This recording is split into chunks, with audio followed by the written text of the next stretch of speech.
Good afternoon. It is a Wednesday night in Israel now, and we have once again been reminded of the relentless terror we face. Today, six innocent people were injured, two of them still in critical condition, in a brutal mass stabbing attack in the city of Hadera, a little bit south of Haifa. In Kiryat Shmona, Hezbollah's rockets murdered a man and a woman who were simply walking their dog. And yet, even as Hezbollah continues their murderous campaign, senior Hezbollah officials have the audacity to demand that Israel cease fire. Let me be clear about that. No one should mistake the arrogance of these terrorists for diplomacy.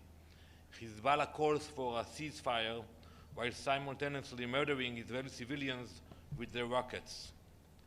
If Hezbollah wants the situation to de-escalate, it's very simple. They have to do two things. First, they must immediately stop shelling our civilian communities. Second, Hezbollah must withdraw to the north of the Litani River in accordance with UN Resolution 1701, was adopted here in the Security Council in 2006. Until that happens, Israel will continue our operations to degrade Hezbollah's terror network. We found a lot of weapons in the bunkers next to our border, and we will do whatever it takes to secure our people and enable the 70,000 displaced Israelis to return home safely. Thank you very much.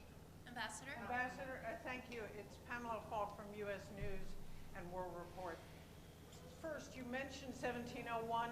Do you believe that that is still, 18 years after, with a lot of violations, the way to move forward? And two, are there any ceasefire talks going on?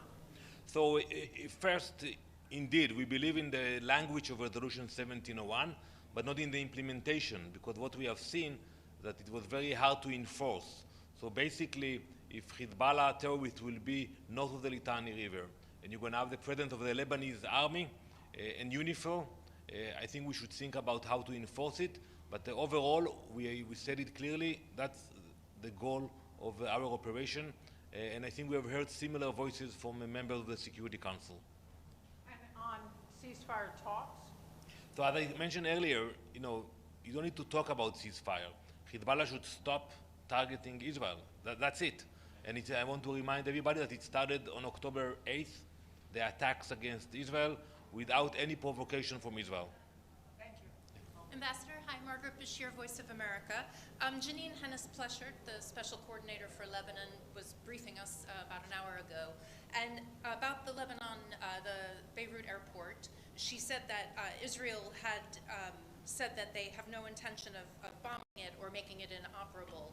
Can you just confirm that to us? I would say that. I think the Lebanese government should take serious steps in stopping Hezbollah. You know that Hezbollah using this airport and other civilian facilities to transfer weapons, and they're putting many Lebanese at risk. I will not get into specifics, but we are targeting terrorists. We are not targeting civilians. But many times Hezbollah are taking advantage of the situation. And I think there is an opportunity today for the Lebanese people and the Lebanese government to seize the opportunity to take control of what's happening today in Lebanon. So can I just follow that up, please? Because many governments are doing evacuation flights or helping their nationals to leave Lebanon.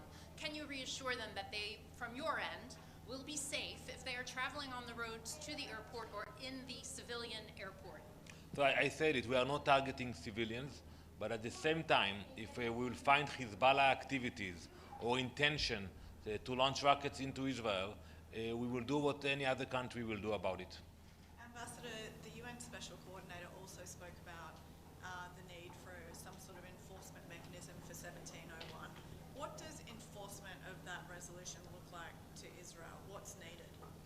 So I will speak about it tomorrow. We're going to have another Security Council tomorrow at 3 p.m. But I think we have to work about the mechanism and make sure that, we are not going to talk again in 6 months that Hezbollah will come back to our fence. So I think we have no desire to stay in Lebanon. And I think the only troops that can do that will be the Lebanese military and UNIFIL. But they need to have the strength, the power, and the ability to ensure that Hezbollah is not coming back to the same places.